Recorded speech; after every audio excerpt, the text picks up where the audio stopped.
Welcome to the Bourbon Van. I'm Phil. I'm Julie. It's an Irish whiskey head-to-head. And beer. You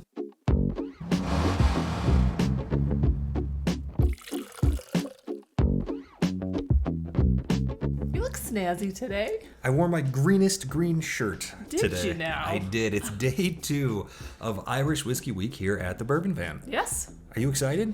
I had a great time yesterday. That's too. all I have to say. If you haven't watched yesterday's video, it's a riot, in my opinion. Yeah, pause it, go back right now. Well, today we've got a head-to-head, and I honestly, I don't know if this is a good matchup or not.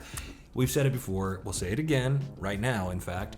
We are Irish whiskey novices. And a lot of the Irish whiskeys that we have are sample bottles. We don't have all the information on them, so we're doing the best we can to create some fun matchups. And today's matchup, I think it's a pretty good one, but I don't really know. It's all about fun for me this week. Me too. So today we're doing a blind flight. I'm just going to introduce the bottles really quickly, and as an added bonus, we're going to determine which one pairs better with an Irish stout. Yeah. And that's probably the part that I'm most excited about today. Let's get to the bottle introduction very quickly, and again, it's going to be very quick because we don't know that much about them. The first one is the bottle that we do actually own. It's Powers John's Lane. This is the Irish whiskey that we fell in love with when we visited Ireland last year. We found it everywhere there. It's not that easy to find around here. No. It became our daily drinker. It was a Powers John's Lane and a beer everywhere we went. I was so surprised by this one. I don't remember why I liked it so much, but by the end of the trip, I was just kind of like, I don't care what else is out there. I just want to drink this one. Yeah, it's a delicious whiskey. What we know about it is it's 92 proof, 12 years age, single pot still. The mash bill information, to my knowledge, is not disclosed. Locally, we're getting that at $70. It was actually quite affordable in Ireland. We were getting it for $6 or $7 a pour, and it just became our daily drinker over there. And now we have a bottle here we haven't tasted in a long time, so we're excited to get into it. And the other bottle is a sample that was sent to us by 2 different people, actually. Kurt from SLB Drinks sent us a sample, and then Eric Gunderson. And Eric Gunderson's sample is the one that we're drinking today. So once again, Gunderstruck for the second day in a row. Oh, man. I don't know if my heart can take it. But thank you so much to Eric for sending us this sample. This is a 93 proof whiskey, and it is a single malt. And beyond that, I don't know much about it. It does not have an age statement on it. So 93 versus 92 proof. Online, it looked like these were selling in the same neighborhood. The Dingle might be selling for a little more. Really hard to tell because you're getting them from different places all the time, and they don't sell that one here locally. So I really don't have any way of knowing, but seemed like a good matchup, similar proof points. That's about it. Let's give it a try. Let's give it a try. This is a blind tasting. I poured them, Julie mixed them around, and now we're going to drink them, and we're going to compare them to the beer as we go. Do you want to start with a sip of the beer? Is that a good idea? Probably. I like to wet my palate with a little bit of beer before I drink my Irish whiskey. Okay, I'm worried it's going to throw out the flavor, but I am taking your advice. Oh, cheers. Cheers. There you go. Sláinte. Yum. That's chocolatey delicious. Yeah. I like that.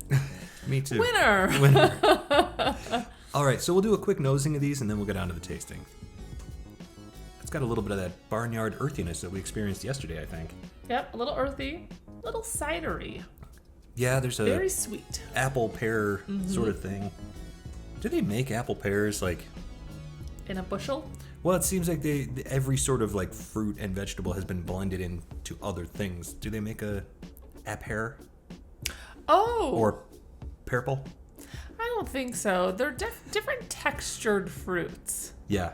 Like right. If you get an apple that tastes like a pear, it's probably not a very good apple. Like you want that crisp. The pear's the weird. You don't like the texture. No, I hate the texture of pears.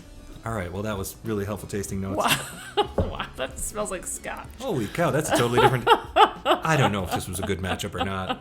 This might be the silliest matchup we've ever done. I actually just put it down because I was like, if I knew which one was supposed to smell or remembered what you had said about them in the opening comments, I'd probably know which one this is. There's a little bit of smoke there. There's a little bit of a peaty bacon smell there. I don't know if either one of these is peated, quite honestly. I didn't look that closely online. That's so funny, yeah. Okay, well, let's go in for a tasting. Glass 1. Cheers. Cheers. I anticipate these tasting very different today from the nose. Yeah. Ooh, butterscotch. Lovely flavors. Good butterscotch. Yeah. Nice and sweet. Little apple there, but it's seriously gentle apple. And it's real apple. It doesn't taste like that artificial sweetness or anything like that. Brown sugar. There's a nice little vanilla hit there. There is vanilla. I like this one. I do too. There's a little pot still funk there that you sometimes get on Irish whiskeys. I think the flavors are subtle on this, Yeah. but wonderful. I actually think the flavors on the beer might be bigger than the flavors on this whiskey. Yeah, I think it's just a really nice hit of flavors without being overpowering. Yeah, absolutely. It's solid whiskey on its own, pairs nicely with the beer so far. I'm quite happy. Ooh, I'm gonna have a little sip of the beer and then have a little sip of the whiskey and see how it does pair. Yeah, a out. little bounce back. That tastes like cherries now. Sure does. Chocolate covered cherries. Oh, they do pair nicely. The flavors did not change. I will say, sometimes when you drink something as powerful as this stout, it might shift the flavors in the whiskey, and it didn't. Those flavors are standing strong there. Completely agree. It's nice and sweet.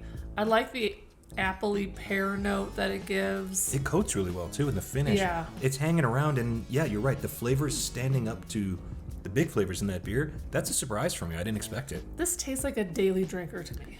Totally agree. Yeah. If you're going to drink Irish whiskey every day, this one tastes like it would hit the mark. Yeah, and by the way, for those of you who do drink Irish whiskey and stout side by side on a regular basis, what's your pairing? What's your go-to? Because I think maybe we'll need to do this video again in the future and have a better pairing with the whiskeys. Okay, on to glass number 2. Who knows? No idea what to expect Who here. knows? Oh, it smells great though. It smells great. It's just kind of hilarious it how smells- different they are. I haven't even tasted it yet. The smell reminds me of a Campbelltown Scotch.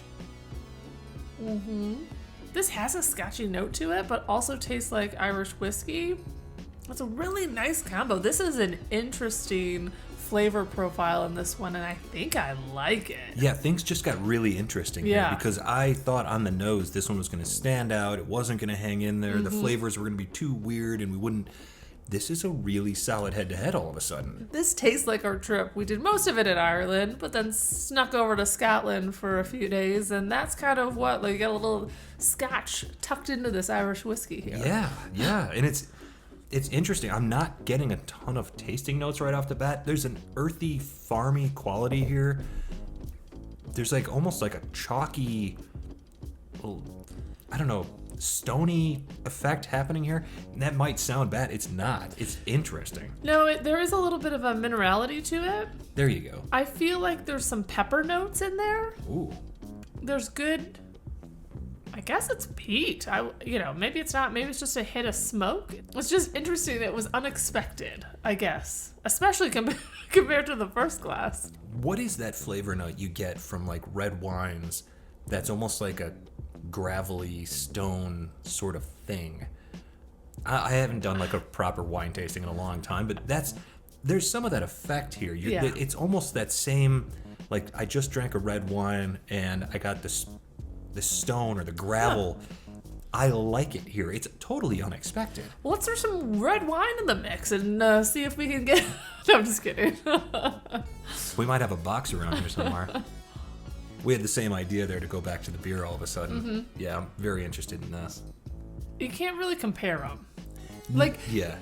a lot of times when we do blinds, they're very similar, and so you're like kind of picking them apart. These are completely different drinks that we're having right now. Yeah, it's impossible.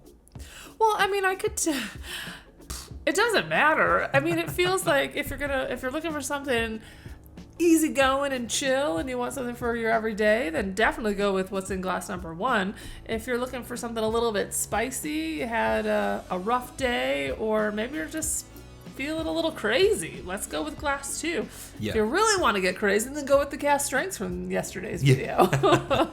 I totally agree. I think that this is a mood choice here. I think glass 1, perfect for the pub and for, order it up with your beer, daily drinker. I feel the exact same way. Grab a book, chill out. Absolutely. Listen to some music. Glass 2, on the other hand, I think a little elevated. I don't know Yeah. what it is about that glass that seems so different, but it's not a daily drinker. It's definitely something I would reach for on a special occasion, or if I had somebody over that appreciated whiskey and I really wanted them to try something unique.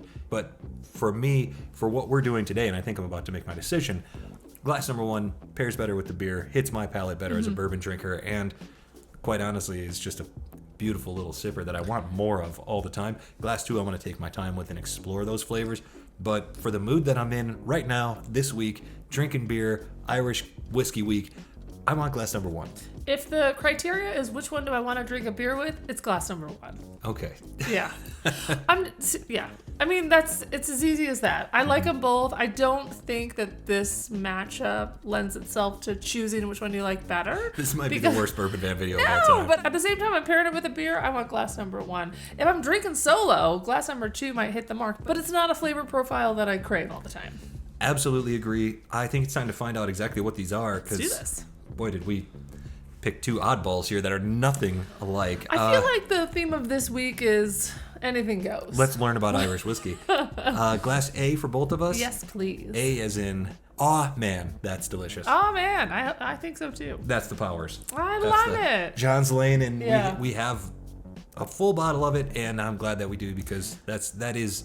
We don't see it around here often. We saw it for the first time in a long time and bought a bottle just recently. So that's one that we will keep on the shelf. If we run out, we'll try and find another one that's a great whiskey. I'm glad that I still like it. Me too. And glass 2 then is the Dingle, and it's a single malt. I suspect that's the difference here. Yes.